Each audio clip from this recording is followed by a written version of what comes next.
Toma la palabra, un espacio de diálogo y reflexión sobre los derechos de la infancia. Un programa financiado por la Dirección General de Protección a la Infancia y la Familia del Gobierno de Canarias. Asociación Hestia. Contra el silencio, toma la palabra. Con la colaboración del Banco Santander. Bienvenidos a Toma la Palabra, espacio de escucha y reflexión social en el que damos voz a la comunidad educativa. Soy Sara González y conformando este equipo tenemos a Elena al control de sonido y a Fran, nuestro cámara y editor de vídeo. Hoy vamos a tratar el derecho del niño o la niña que esté separado de uno o de ambos padres a mantener relaciones personales y contacto directo con ambos padres de modo regular, salvo si ello es contrario al interés superior del niño. En referencia a este derecho, en 2018 el Consejo de Europa recomendó que se faciliten las visitas y que el contacto entre padres o madres encarcelados y sus hijos sea regular, recordando también que estos niños tienen los mismos derechos que los demás y que promover este contacto puede suponer un impacto muy positivo en estas familias. Por ello, y para hablar de este tema, hoy tenemos como invitadas a María, que ha preferido guardar su anonimato, y a Mabel. Ambas son madres que por determinadas circunstancias han estado privadas de libertad y por ello han carecido de este contacto tan directo con sus hijos e hijas. Bienvenidas a las dos. Buenas tardes. Buenas tardes. Bueno, yo quería conocer, sobre todo al principio, ¿qué edades tenían vuestros hijos cuando fueron detenidas? ¿Eran pequeñitos? El mío tenía 3 años, el más chico, y el otro 7. Sí, eran pequeñitos todavía. ¿Y en tu caso? El mío va por 4 años cuando lo cogieron. 4 añitos. ¿Y hace cuánto pasó todo? ¿Es reciente? Es reciente. El mío pasó 22 de noviembre de 2016. 2016. Igual que yo, más o menos. Por las mismas fechas, entonces algo reciente. ¿Y cómo fueron esos contactos con vuestros hijos, sobre todo al comienzo? Desde que fueron detenidas, los primeros días, ¿pudieron comunicarse con ellos? Yo, por ejemplo, yo no fui detenida, yo me presenté en el 2018. Me costó mucho es que no los vi, en prisión no los llegué a ver, tuve que esperar mis primeros permisos. Y cuando me dejaron llamar era una vez a la semana y tenía un horario. Si en ese horario me pasaba, pues no podía llamarlo. Por pasarme un minuto ya no podía llamarlo. ¿No podías? ¿Era limitado el tiempo sí, que te dejaban? 5 minutos y a 1 hora. Claro, y entonces en esos primeros días que son los de la aceptación, que todos tienen que entender qué está sucediendo, sobre todo los niños, ¿no tuviste ese contacto con ellos? No pude decirle dónde estaba, no pude decirle nada. Les he tenido que mentir. Y nada más, mentirle. Claro. ¿Y tú pudiste hablar? El mío fue un gran impacto, porque a que mi hija tenía 4 años cuando nos arrestaste este 22 de noviembre, un día antes de este arresto que yo no esperaba, mi hija me decía, mamá, si te pasa algo, ¿dónde voy corriendo?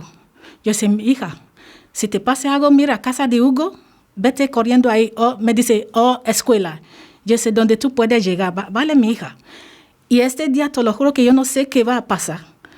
Y de repente viene un policía, un martes en mi casa, me dice que están debajo de arresto. Yo pensaba que era una confusión, que nos vamos a dejar. Y yo dejé a mi hija en la escuela en el momento. Después, seguida que en el calabozo, 3 días sin mi hija. Yo no sé dónde está mi hija. Cuando la policía viene a mi casa, tenemos que ir a yo le dije, mi familia tiene que ir a recoger. Me dice, no, déjalo, que nosotros ya lo recogí. Me sorprendió, porque una hija, que yo solamente tengo esta hija. Una hija que nunca ha estado con nadie desde que me pasó lo que me ha pasado, pero bueno. Y ya está. De repente, en prisión. Primeros meses, nada. Siguiente, nada. Yo tuve que hablar que me da información en prisión, donde me dice que tiene que tener paciencia, hay mucha gente, 3 meses va. Y sí, después me trajo un número de teléfono, dice que puede poner en contacto con ellas. El número de teléfono era, el horario tiene que llamar 2 veces a la semana. El horario tiene que dártelo.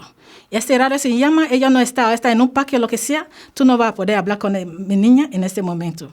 Pues fue así, que fue un impacto que Al principio, fue primeros 6 meses de ahí, fue muy difícil. La primera parte. ¿Y recibías información de ella, aunque no pudieras comunicarte con ella, de algún modo? Sí, normalmente cuando yo entro en el mundo, porque yo nunca he estado en la cárcel, yo me dije hay un equipo técnico que hace eso. Entonces, habla con ella, intenta hablar. Casi todos los días se levanta, quiere ver a tu hija.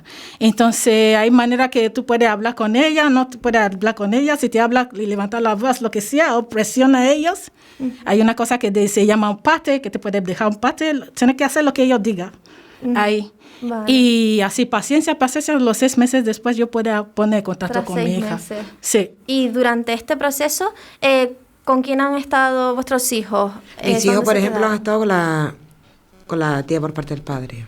Han estado con la familia. Sí, los míos siempre han estado con la familia. Vale. En ese sentido. No estuvieron en un centro. Han estado con la familia, no, el mío no, con la familia por parte del padre. Sí, claro. Pero no me han dejado, por ejemplo, de que lo vea mi madre, por parte de mi familia.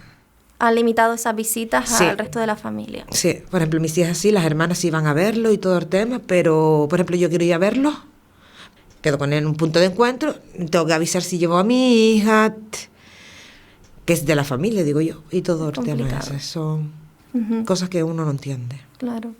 El mío estaba, al final cuando me dio la información, estaba en un centro que se llama Centro Rosario, que está en Tede. Y cuando yo llamé, me da la instrucción que no tiene que llamar y tiene que hablar este lenguaje, no tiene que hablar este lenguaje, mira lo que tiene que hablar con tu hija. Fue fatal, fue muy duro. Porque te recomendaban Sí. qué temas tocar. Sí, qué temas tocar, si tiene que hablar inglés, no, tiene que hablar español con ella para que ella escuche. Y mi hija solamente me estaba diciendo, mamá, yo estoy en un sitio que se llama Juan Grande Parque, está cerca, por favor, ve a robarme. Estaba, ¿sabes? Estaba asustada, quería que fueras sí, a estar con a ella. robarla ahí. Fue delicado. Y Fue muy esto fue delicado. la primera etapa, que es la más compleja, por lo que me están comentando. Y pasaban los meses, ya iban pasando tiempo en la cárcel. Ahí aumentó el contacto. En tu caso, a partir de los 6 meses. Sí. ¿Fue más regular ese contacto? Conmigo no. Conmigo sigue Siempre el mismo, fue el mismo. mismo. El mismo tipo de contacto. ¿Y en tu caso? En mi caso había? sí, tuve que luchar. Cuando dije que tiene que luchar. Y al final sí, ellos piensan traerle 2 veces a mes. Y Presencialmente. iba Presencialmente ahí. Y para verme 1 hora y media en una habitación ahí con las niñas. ¿Y estaban juntas? ¿Podían estar físicamente juntas o les separaban? Sí, tenemos una habitación preparada para este encuentro y estamos dentro, cerrados nosotros dentro también, pero al principio fue duro para la niña porque estaba asustada.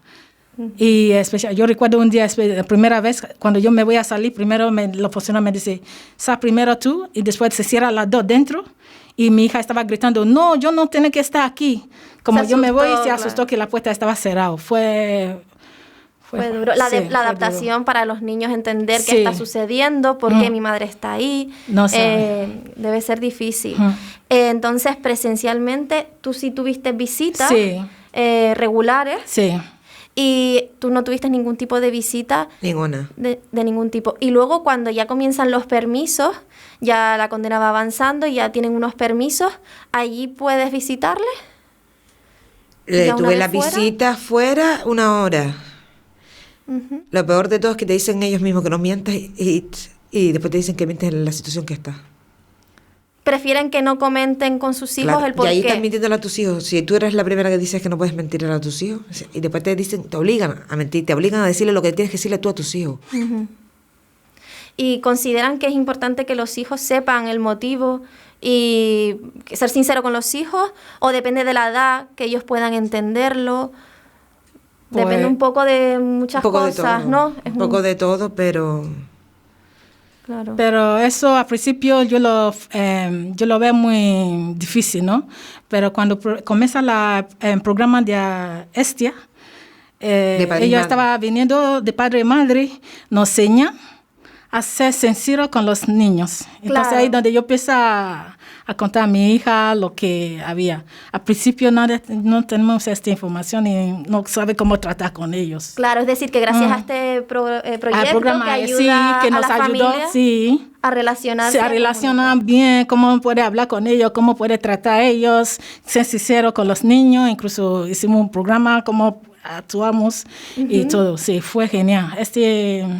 Este programa, este proyecto. Que te ayuden a Sí. cómo comunicar, porque hay veces que uno es algo nuevo Sí. y no sabes cómo explicarle a un niño o una niña lo que está Te ves sucediendo. impotente. Impotente. Y hablando de las fechas señaladas, me habías comentado anteriormente que hay fechas en las que son especiales para tus hijos, pero que no puedes llamar. No me dejan llamarlo. Los días de Navidad, el día de cumpleaños, no. A mí me dicen llámalo una vez a la semana, tal día, tal hora. Ujú. Esas son mis normas. No sé Claro. qué acercamiento están intentando hacer con mis hijos hacia mí, pero esas son las normas que te ponen.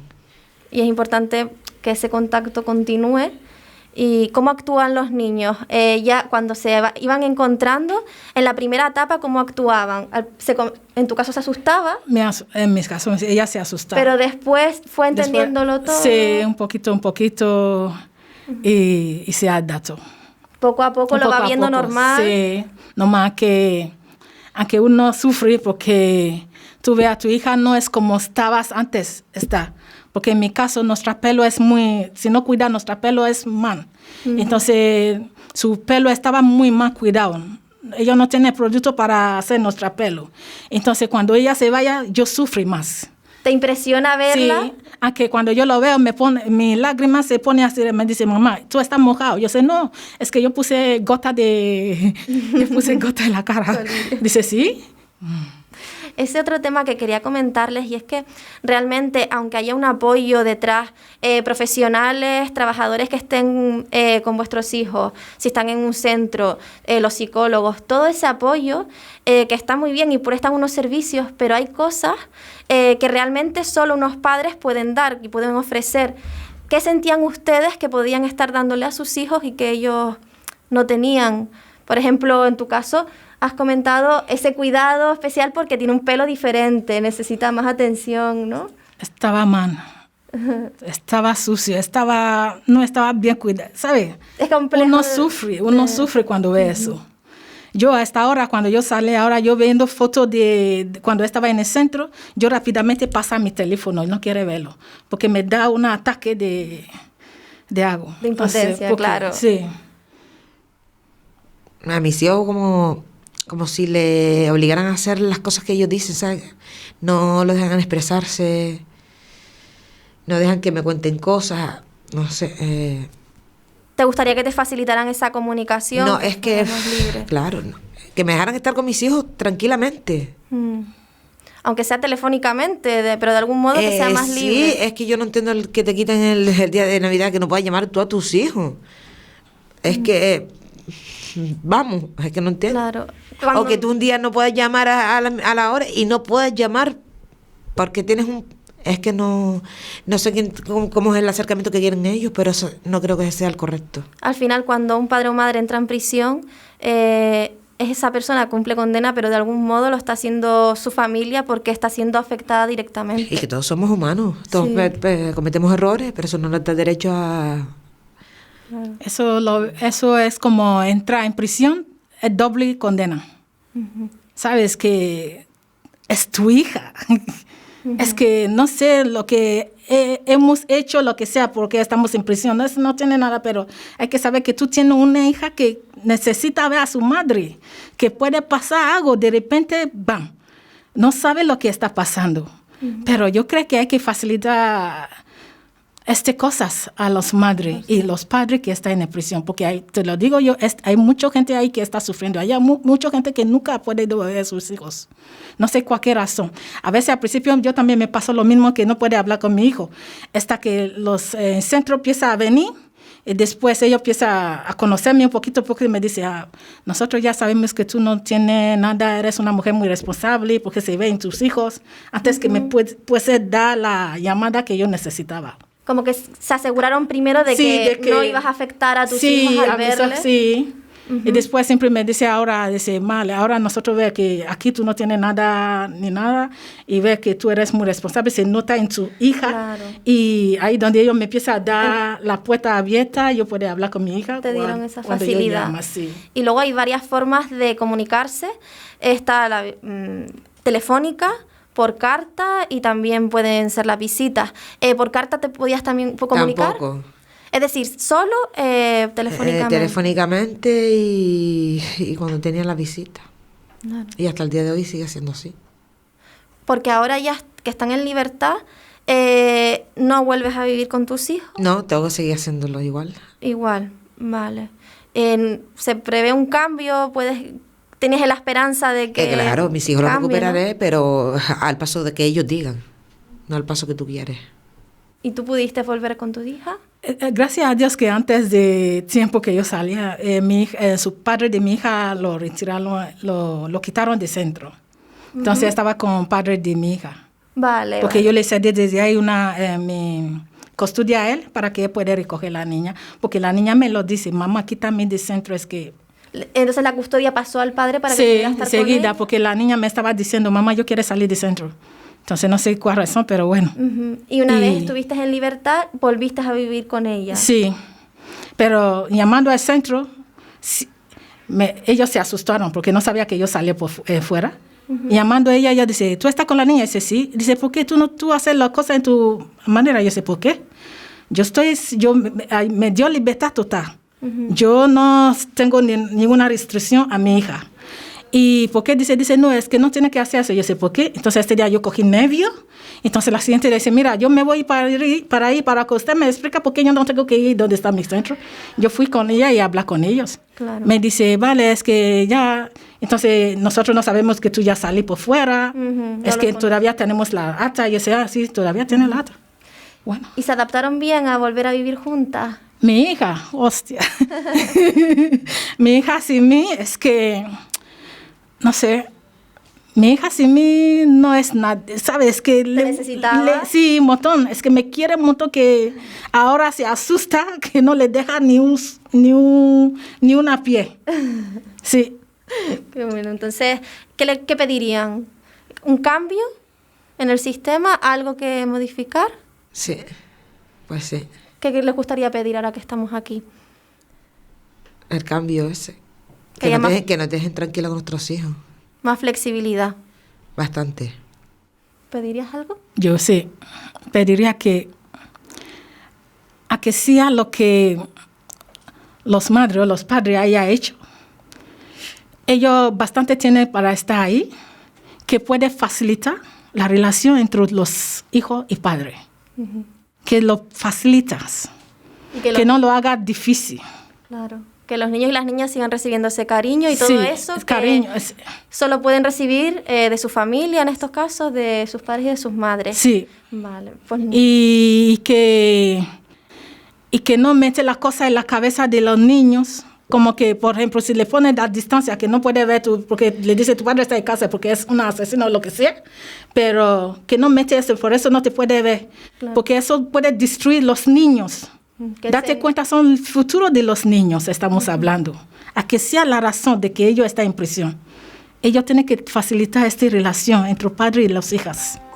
Pues se nos acaba el tiempo, disculpa, nos quedamos con eso, con que haya mayor conexión entre padres e hijos y que se cuide la sensibilidad al hablar con los niños y transmitirles información sobre sus padres que estén privados de libertad. Muchísimas gracias por compartir vuestra historia, de verdad, ha sido un placer. Muchas gracias. Acabamos de escuchar la entrevista a María y a Mabel y ahora vamos a dar la bienvenida a la mesa de debate a Graciano Pellegrini. Es educador social y responsable del programa Padres y Madres sin Barreras de la Asociación Hestia. Y también tenemos a Luis Pérez Ojeda, que es educador, director de un centro de menores y también profesor de yoga, lo cual imparte en prisión. Bienvenidos a los dos. Muchas gracias por venir. Muchas gracias. Buenas tardes. Bueno, querías conocer si hay algo que destaquen de esta entrevista que quieran comentar en primer lugar, que les haya llamado la atención. Vale, a mí sí lo que me ha llamado la atención escuchando esta entrevista de estas dos madres, ¿no? es, como muchas veces han dicho, nos gustaría que nos facilitaran el contacto, ¿no? Sin duda, entrar en prisión es una situación compleja, difícil, ¿no? Y las situaciones que han vivido ellas realmente han sido complejas, ¿no? Y me quedaría con esta palabra, que la que más me está tocando ahora, ¿no? Intentar entre todos, ¿no? Las distintas personas que tienen que ver con este sistema, ¿no? Tanto los que están fuera como los que están dentro, de intentar facilitar el contacto, ¿no? Me parece que a veces no se puede resolver algo, pero facilitar algo sí se puede y se debe. Claro. ¿Estás de acuerdo? Y tanto y un poco más. Sí, efectivamente está en el ambiente el deseo de comunicar, entonces la facilitación de la comunicación y la flexibilización de esa comunicación. Aquí también hay algo que está candente, aparte de otras cosas también, pero yo sí veo que está en el ambiente la seguridad por una parte y por otra parte está la libertad. Pero en medio de todo eso también está, porque ellas lo dicen, el humanizar. Somos humanos y que nos traten como humanos. Y es verdad, porque la prisión como contexto y entorno, lo que yo creo que pretendería es humanizar un poco lo deshumano o lo poco humano que han cometido aquellas personas que están allí dentro.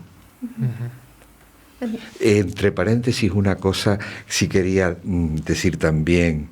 Les agradezco que me hayan llamado, porque en realidad yo no debería estar aquí, sino otra persona, educador social también, que sí trabajó bastante este fenómeno, porque dirigió un centro, un hogar maternal de 0 a 6 años, que anda en Tafira, y este amigo, compañero y director también, se llama Eduardo Cachero, y hoy ha partido, hoy se ha ido, murió ayer, y casualmente hoy se ha ido, Día de los Santos Inocentes, que los santos inocentes eran los niños.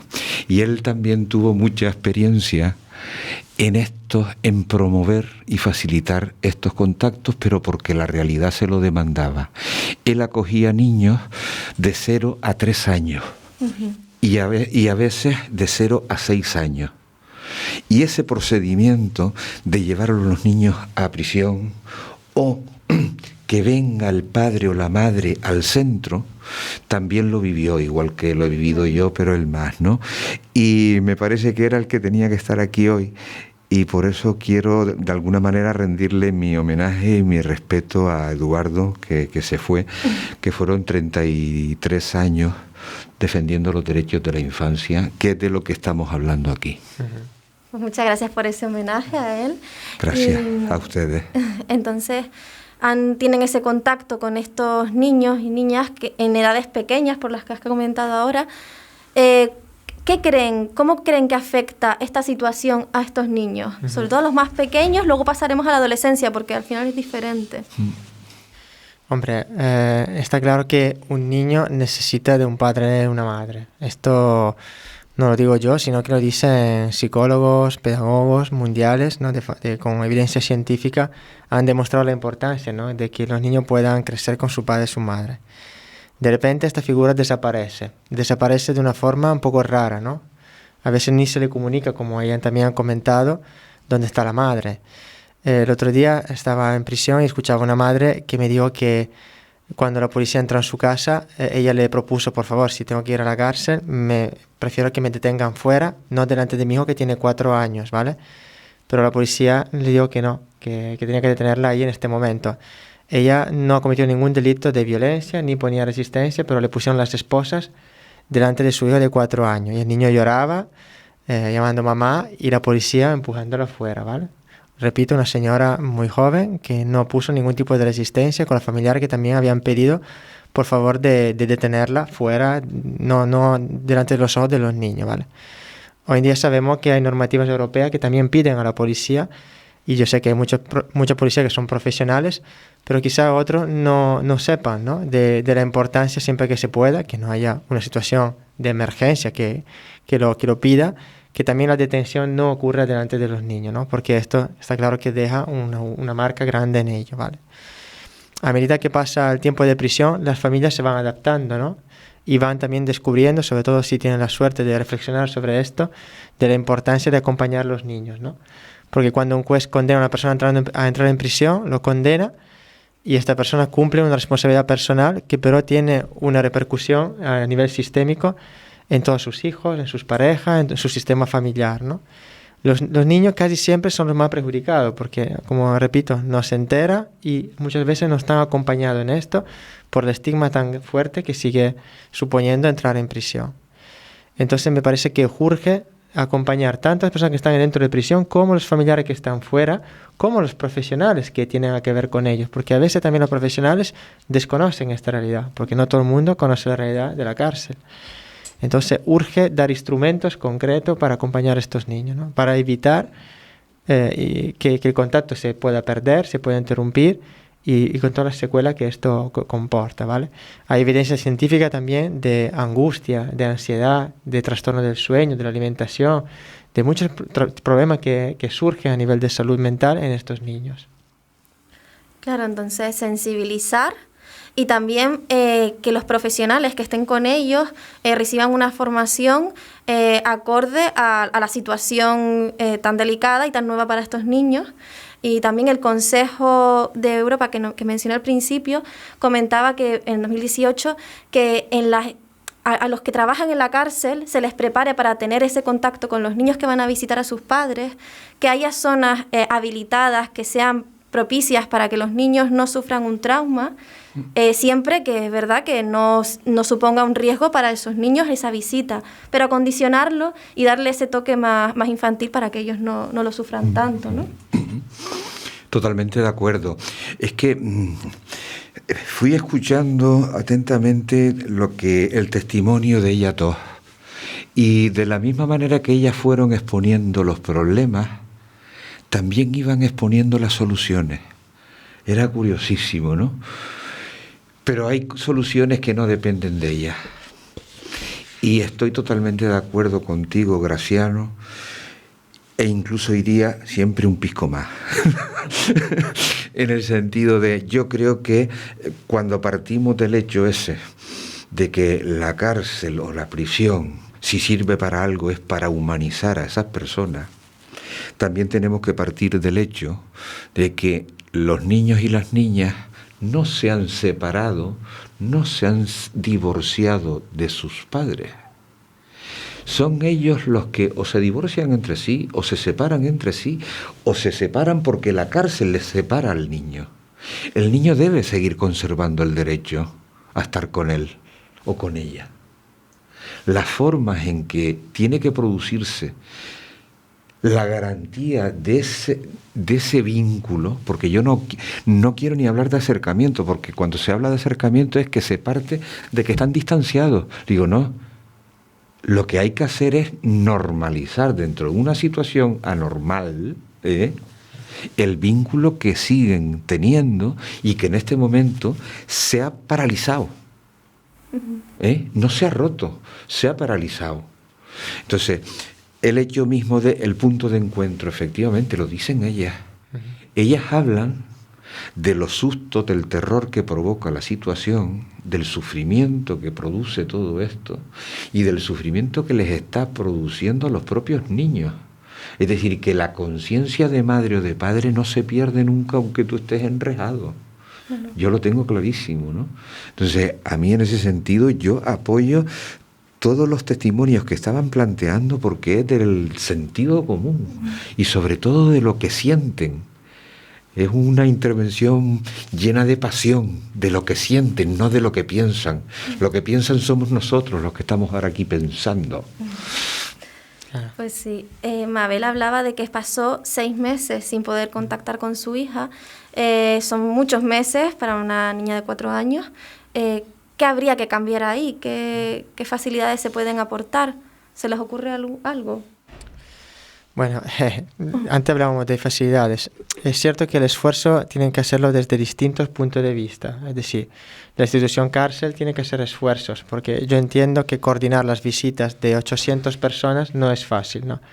Pero al mismo tiempo habría que priorizar entonces lo que tiene el niño, y entre ellos lo que tiene el niño pequeño. Ahora mismo no existen prioridades en este sentido, ¿no? Sino que los 800 le tratan todo por iguales. Yo creo que ahí habría que diferenciar, ¿no? Habría que facilitar, sobre todo los niños, los niños que tienen un padre o madre en prisión deberían tener facilidades para llegar a ellos. Los centros de menores también tienen esta dificultad, porque a veces tienes 2 profesionales en un turno de tarde y no puedes mandar un profesional a acompañar a un niño a ver a su madre. Pero claro, esta madre tiene este único encuentro en una hora establecida durante un mes. Si el educador no puede ir a acompañar a este niño al centro a prisión, tendrá que esperar el próximo mes, y a lo mejor el próximo mes pasará otro problema en este hogar. Entonces, entiendes que las facilidades tienen que llegar desde distintos puntos de vista, de la institución penitenciaria, pero también de la sociedad, que tiene que intentar apoyar que estos contactos, que ya son pocos, lo que la cárcel permite, se den. También los familiares a veces impiden este contacto, ¿no? Porque hay parejas que dicen, yo no quiero que mi hijo vaya a ver su padre o su madre en prisión, porque no quiero que luego en el colegio hable de esto, no quiero que se entere, creo que podría ser traumático para él o para ella. Entonces, vamos, que efectivamente la respuesta tiene que venir por distintos niveles, ¿vale? La familia, la institución cárcel y la institución en general. Claro. Pero sí que es posible hacer esfuerzo y flexibilizar. Lo que decía Luis, flexibilizar sí que es posible. Totalmente de acuerdo, qué pena, ¿no? Porque no estamos discutiendo. Aunque a mí no me gusta discutir, cada vez menos porque eso envejece. Yo creo que todo esto sigue formando parte del proceso educativo, del proceso socializador del niño y de la niña. Es decir, es como un pequeño paréntesis en lo que es el proceso humano, humanizador, en situaciones normales, entre comillas. A mí me parece que sí es importante esa palabra que llevamos escuchando tanto tiempo y que se va desvirtuando con el paso de ella, que es la corresponsabilidad. Y la corresponsabilidad siempre hace referencia a determinados entes y elementos que están por ahí pululando. Y esto, que es el caso del proceso educativo, también sabemos que alguien dijo por ahí que solo educaba una tribu. Y una tribu que son muchos elementos los que educan a un niño o una niña. Y ahí están los padres, pero también están los funcionarios, están también los profesionales de fuera, los profesionales que están fuera en otros recursos, los profesionales que están dentro de la cárcel, la misma voluntad política, que creo que también es importantísima, en el hacer cumplir, pero de verdad, muchas de las normas que existen y que están vigentes. Sí. Entonces ahí sí exijo yo la corresponsabilidad real y directa, ¿no? Claro. Y en estas épocas y en estos días que estamos viviendo me parece que deberían ser más sensibles, ¿no? Porque al fin y al cabo esto es todo un montaje de cara a ellos, un negocio más que se crean en torno a la infancia, que así es la Navidad. Pues chicos, ya que es un negocio, pues cuidémoslo un poco más, ¿no? Pues, y luego también, perdón, otro tema que quería tratar porque se nos acaba el tiempo, es la comunicación que ella decía, que María decía, que le limitaban, que sentía que sus hijos no se podían expresar libremente, y puede que sea por el tabú que hay en torno a la prisión, en torno a estos temas. ¿Creen que los hijos deben conocer, según una edad y según un estado psicológico propicio, el por qué los padres están en prisión y comprender la situación abiertamente? Claro. Es cierto que es un tabú, y muchos tabú a nivel histórico han caído. Había mucho tabú, hace 50 años había mucho más tabú que hoy en día ya no existe. Yo espero que en el tiempo pueda caer también esto y que toda la sociedad esté más preparada a hablar con un niño. Sin embargo, hoy en día la gente se ve impreparada, porque cuando uno entra en prisión realmente la primera cosa que hace es mentir. Nosotros pasamos una investigación a 540 padres y madres en Canarias que están privados de libertad, y un 50% le había mentido y seguía manteniendo la mentira. Mucho más alto hubiese sido el porcentaje de lo que le habían mentido al principio, ¿no? Porque realmente te encuentras en una situación que no sabes cómo explicar. También la familia no sabe cómo explicar. Entonces yo me he encontrado a veces una madre que quiere decírselo, pero la pareja afuera no quiere, o la suegra no quiere, o el hermano o la tía no quiere. Entonces poner de acuerdo un intersistema en decir la verdad a los niños, en acompañarlos, es algo complejo. En ese sentido, también es importante acompañarlos para que entiendan que los niños tienen derecho a ser informados. Es un derecho también que tienen los niños. Y en mi experiencia, ningún niño que se ha enterado de que su padre y su madre estaban en prisión le ha pasado algo negativo. Todo lo contrario, le ha pasado algo positivo. Por fin ha podido saber qué estaba pasando. Porque hay niños que me han dicho, yo pensaba que era por culpa mía que mi madre se había ido. Yo pensaba que era por culpa mía que papá no se fue a trabajar. O incluso han crecido pensando que el trabajo fuese algo muy negativo, porque como papá siempre me decía que no podía verme porque estaba en el trabajo es algo muy negativo porque me quita a mi padre. Entonces dar las palabras y acompañar a los niños explicándoles que todo el mundo se puede equivocar y que los adultos cuando se equivocan pueden ir a la cárcel, los niños no. También es importante decirle que los niños no, le pueden poner en un rincón a pensar algunos minutos, pero los padres le ponen a pensar en una cárcel. Y ahí estudian, aprenden, reflexionan y aprenden a ser mejor persona y mejor padre y mejor madre. También hay mucha evidencia que han demostrado que reinciden menos los padres y las madres que han tenido contacto con sus hijos estando en prisión de los que han perdido el contacto. Esto se entiende, cuando una persona sale de prisión y ya lo ha perdido todo, bueno, le da igual todo, me vuelvo a lo mismo de antes. Sin embargo, si tengo algo por lo cual luchar, que son mis hijos, me ha costado mucho, he sufrido mucho, a veces la condena más grande no es la que te ha impuesto el juez, sino la separación de ello. Esto puede ser muy motivador para una reinserción fuerte, a pesar de una sociedad que no está preparada para reintegrar a estas personas y en una condición actualmente del COVID muy difícil también a nivel laboral para que estas personas vuelvan a entrar en un mundo del trabajo, ¿no? Entonces yo creo que sí, que la corresponsabilidad urge por todos lados. Claro, pues no sé si quieren comentar algo más porque tenemos que despedir el programa. Si quieren finalizar con algo más, perdón. Empezamos un inciso y es solo una postilla lo que acabas de decir. Empezamos un poco el programa con lo de la pérdida, porque yo así lo cité. La pérdida está siempre unida a una muerte, ¿no? Y en este caso es la muerte civil de los padres, no es la muerte física. Se produce una muerte civil respecto a los hijos.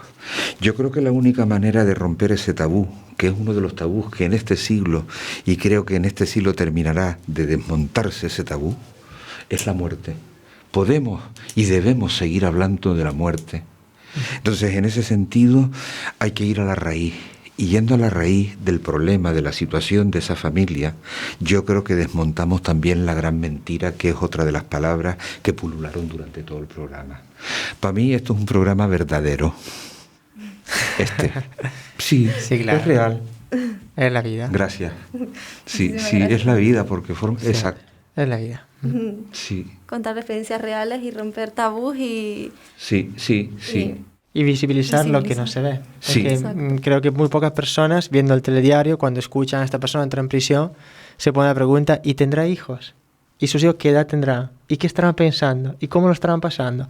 Entonces, un montón de preguntas que no nos hacemos. Y entonces este programa espero que ayude a hacernos más preguntas. Eso esperemos. Sí, yo encantado. Me ha encantado porque creo que sí. Hemos venido a seguir preguntándonos sobre cosas. Pues sí, pues cerramos con la idea de que se mejore, que haya más flexibilidad, que se permita esa conexión entre padres e hijos en las distintas situaciones. Y pues hasta aquí el programa de hoy. Muchísimas gracias. Ha sido un placer que estén por aquí. Y bueno, les recordamos también que pueden enviarnos sugerencias y comentarios a nuestro correo electrónico, que es tomalapalabra@asociacionestia.org. Y además nos pueden encontrar en las redes sociales, en YouTube y en Spotify con el nombre Asociación Estia. Muchísimas gracias. Gracias. A ti, ha sido una delicia. Asociación Estia. Hablemos en positivo.